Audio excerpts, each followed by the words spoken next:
Добрый день, дорогие друзья! Сегодня в преддверии замечательных праздников Дня работников культуры и Всемирного дня театра рубрика «Про музей» предлагает вам заглянуть в закулисье музейного дела, увидеть труд музейщиков и приобщиться к этой благородной миссии.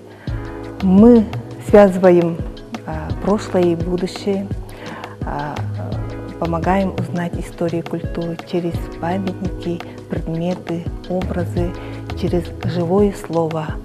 Сегодня мы поговорим о скульптуре, которая после долгой реставрации вернулась в экспозицию в эти прекрасные залы. Это изумительной красоты работа из бисквитного фарфора, портрет якутской певицы Онегины Егоровны Ильиной, поражающая не только своим портретным сходством, но и размером, близкой к натуре, является произведением известного советского скульптора Прокопия Ивановича Добрынина. Его творчество посвящено созданию реалистического образа советского человека, образом фольклора, народного эпоса, сказки. Он автор известных монументальных фонтанов на ВДНХ «Каменный цветок» и «Золотой колос». Скульптура «Портрет якутской певицы Онегины Егоровны Ильиной» вновь предстала перед зрителями в музейном пространстве в июле 2023 года. Сегодня мы поговорим о скульптуре, которая после долгой реставрации вернулась в экспозицию музея. И сегодня у нас в гостях Онегина Ильина, знаменитая оперная певица, народная артистка и героиня этого образа. Мы все знаем, что вы в юности уехали в Москву учиться, поступили в консерваторию, сперва в школу, да, при консерватории. Музыкальное училище при Московской консерватории. Уехала я в 16 лет. Ага. И расскажите, пожалуйста, как вы встретились с Прокопием Ивановичем Добрыниным и кто вас познакомил? Вы же были совсем юная, Анечка, уже еще не певица, да? И как он... Далеко не певица. Даже сейчас я сомневаюсь, певица ли я. И как он именно вас выбрал? Что именно меня выбрал, это немножко неправильно, потому что в те годы, 60-е, в конце 70-х, да, была большая декада искусств, музыкального искусства в городе Москве, и оперу-спектакль ставили театр, музыкально-драматический театр в Большом театре. Так что я думаю, что начало созданий скульптур очень известных, очень выдающегося российского, советского скульптора Прокопия Ивановича, это, думаю, и оттуда, наверное, исходит его вдохновение, творчество, от того, что наше музыкальное искусство и деятели, и участники всей этой музыкальной декады просто показали себя на очень высоком уровне. Москвичи прекрасно приветствовали, и это незабываемо, и до сих пор есть те участники, которые выступали там, особенно маленькие там тоже участники, в хоре пели, в массовках выступали, они прекрасно помнят этот замечательный момент. И, естественно, Прокопий Иванович, который родился в Якутии, в городе Якутске, который всегда держал связь, и я думаю, что эта декада особенно его вдохновила вот на такие творческие создания, да. Хочу сказать, значит, прекрасную скульптуру нашей выдающейся певицы Анны Егоровой и прекрасное керамическое виде Фарфорову Анастасию Лыткину, нашу тоже выдающуюся певица известная. Ну вот оттуда и начинается, наверное. В 1959 году приехала я, поступила, значит, в музыкальное училище, Московское музыкальное училище при Московской консерватории на первый курс. Ну, я не случайно туда попала, не случайно я туда поехала в таком юном, молодом возрасте. В это время, в 1959 году, у нас в Якутске, по республике, проходил фестиваль молодежи, где съехались, к моему счастью и счастью якутян, потому что именно из этого просмотра, прослушивания смогли увести, рекомендовать для дальнейшего обучения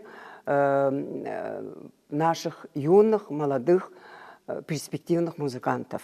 Для певцов был большое отборочное прослушивание. Ну, сейчас, наверное, называется кастинг. И мой педагог Андрей Филиппович Костин, педагог по вокалу, меня буквально за ручку повел в Якутский драматический театр, раньше назывались, да, музыкально-драматический театр, на прослушивание.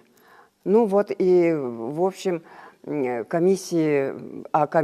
комиссии были очень известные имена, деятели культуры, искусства, музыкального искусства, Московской, Ленинградской, Екатеринбургской, консерватории, музыкальных институтов. И они отбирали для рекомендации, значит, певцов прослушивали. Ну, в том числе, значит, и меня, вот совсем юную, рекомендовали для поступления конкретно в музыкальное училище при консерватории. Вот. Ну, я вот попала таким образом в 1959 году на первый курс вокального отделения музыкального училища. То есть вы были первокурсницей, да? Вот когда... Да, первокурсницей, я в училище училась. А помните, кто вас года. познакомил? Про то, что познакомил, не знаю, но я думаю, что коли я приехала по тем временам, кстати, в Москву ехать надо было очень-очень долго. Это надо было мне из Верхневилюйска добираться до Якутска, целая история. А из Верхневилюйска, из Якутска до Тахтамыгды самолетом, а из Тахтамыгды до Москвы поездом. Вот такой путь. Но вы не представляете сейчас... Это в то время так ездили, да? Ну, это, считайте, очень-очень долго. Вот так я поехала, но сопровождала меня моя сестра, родственница. Сестра меня устроила, а адреса все были точны совершенно. И как ехать, маршруты, все, вот, все выписано было. Ну, вот так я попала туда. А потом, я думаю, что после, ну, это уже, конечно, по тем временам большой ажиотаж, когда прямо большая группа именно музыкально одаренных детей, ну, детей, что, в 16-летнее дитя, конечно, но дитя своих родителей, моих дорогих Анны, Егора и Линных. Вот, и спасибо им, что они доверили и доверяли до конца своей жизни, что из меня, наверное, человек получится. И низкий поклон нашим родителям. Да, да. Я не помню, кто меня за руку. Это не Андрей Филиппович Костин, который меня... Я все... Нет. Потому что задача была выучиться скорее. Наверняка писатель или поэт какой-то из наших, видимо, передали и сказали, что есть вот такой скульптор Добрынин. Вот, Добрынин. Все, я говорю, Добрынин? Вы уже знали? Да, мне уже как-то Добрынин. Вот, я вот это помню, свою какой-то Манаксовой Буцанавн, да? Да, конечно. И таким образом я появилась, значит, ну, назначенное, наверное, его время, в его мастерскую. Ну, думаю, я просто очень не допытывалась, зачем мне это, да?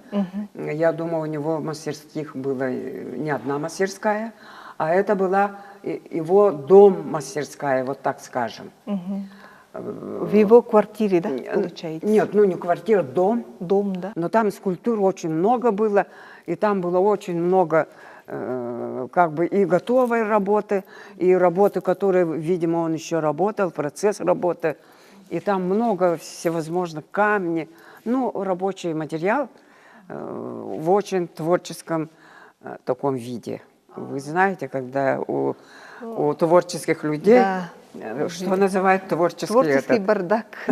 Мне стало очень интересно. И потом, конечно, уже в ВДНХ уже ходила несколько раз. А он разговаривал, да, когда работал? Нет, достаточно сосредоточенно. У меня пошло еще, в чем мне бы одеться. Ну, одежда скромная. Родители у меня очень, ну, так, бедные, естественно. Много детей. Один папа работает. Папа был учителем, он Вилюйское педучилище окончил. Вот. И в начале, в то время, так скажем. И, конечно, потом я маленькая, я всю свою одежду покупала в детском мире. И вот это платье в создании уважаемого, любимого Прокопия Ивановича Добрынина я купила в детском мире. Ой, это тоже вопрос, история. прямо я была озадачена совершенно, выбора платьев нет. Но я наверняка, для меня был большой ажиотаж по-современному, да. Я думаю, что деньги, наверное, просила у родителей или у родственников, возможно.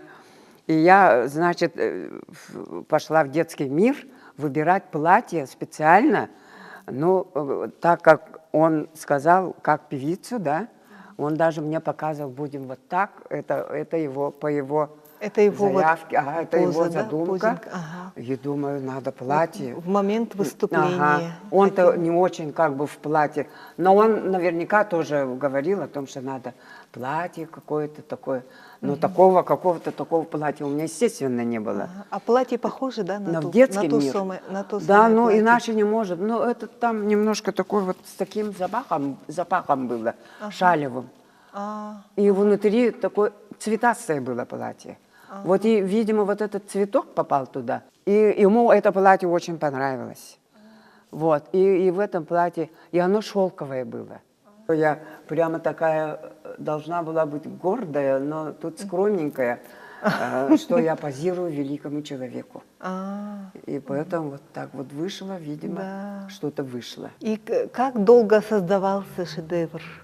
Ну, это было время летнее, поэтому ну, ему больше некогда, как он скажет. Ну, не так много, скажем, позировала, да, но чуть-чуть с разрывами. Он сам приглашал, да? Да, приглашал, он не приглашал, он назначал время и приглашал. Вот. Он примерно говорил, что вот он же знает свое расписание, как что. Я говорю, хорошо, хорошо. И, конечно, жду. Раньше же не было этих телефонов, когда можно точно попасть. Или с опозданием. Вы не считайте, как я опаздываю, потому что это уже, видимо, от природы, что ли. Вечно мне всю жизнь некогда. Почему некогда, я даже не знаю.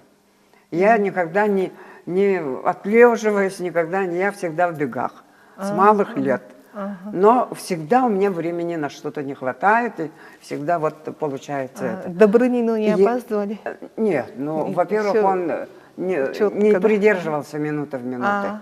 Уже только, допустим, в первой половине дня, но так вот, примерно вот так. Но как минута, такой немецкой точности, секунду приди, минуту приди.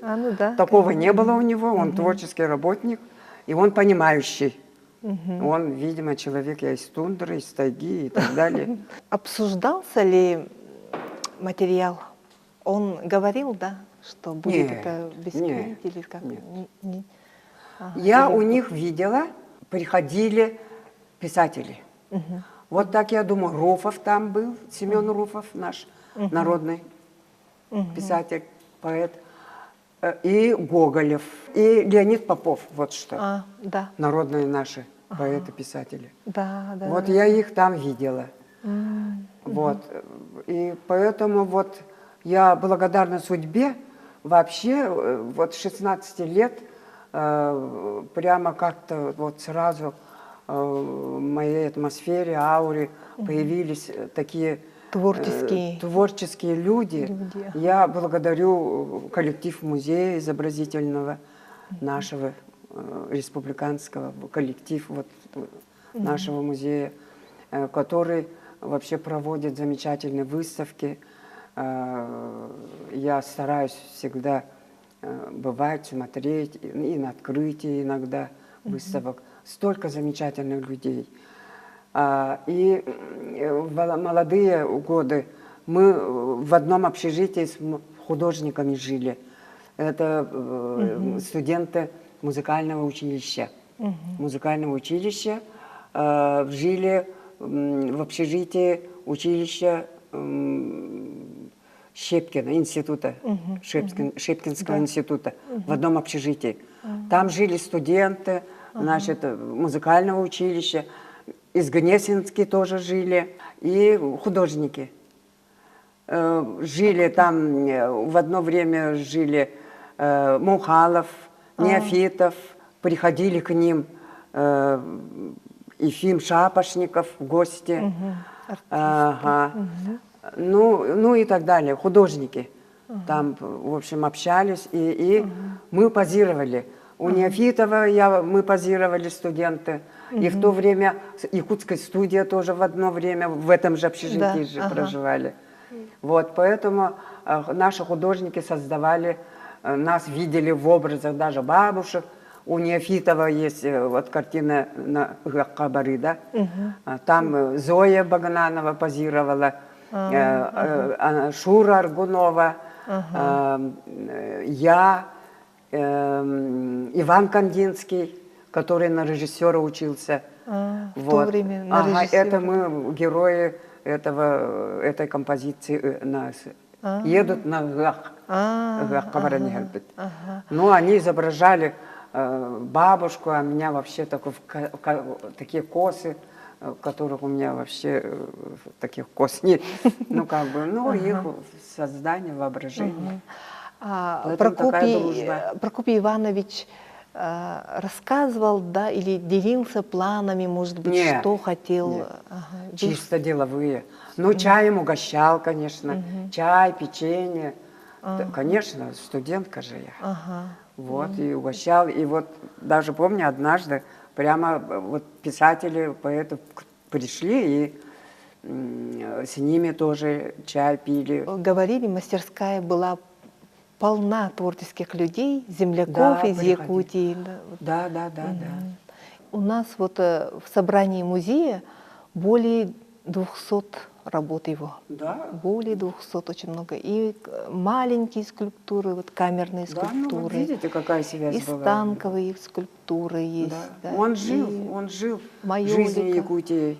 Да. Живо интересовался успехами. Я думаю, огорчался, радовался, интересовался. Как он назвал, вот закончил работу, да? И как он назвал? Название, как я помню, вот надо было, я не могу найти каталог его. Ну, вы говорите, певица из Верхневилюйска. Так назвал, да? Да. И было подписано, да? Название было такое, по крайней мере, не про подпись, а я в каталоге видела. В каталоге видели, да? Это его с тех времен каталог. А так вот эта работа подписана, вот конкретно эта работа, снизу подписана Аня Ильина? Нет, Онегина. Да? Да, Онегина. 1961 год. Нет, Онегина. У него да? Онегина было. Онегина Ильина. Ну, это может быть... Значит, но Аней меня звали. Аней звали, да, в то время? Все меняется, течет. Нет, там точно. Все это по документу же, документально, он же серьезный человек. Онегина Ильина, четко.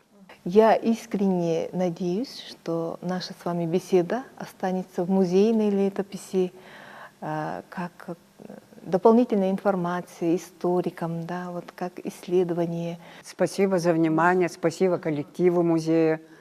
Я всегда очень благодарна. Профессия художника-реставратора сопряжена с большим количеством невероятных историй, иногда и открытий, с которыми сегодня поделились мы с нашими дорогими зрителями.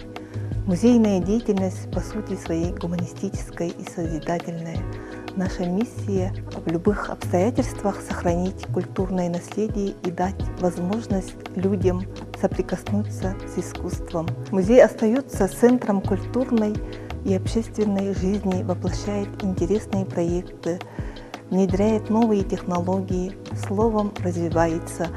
Поэтому с праздником всех успехов и новых идей, вдохновения, счастья и крепкого здоровья!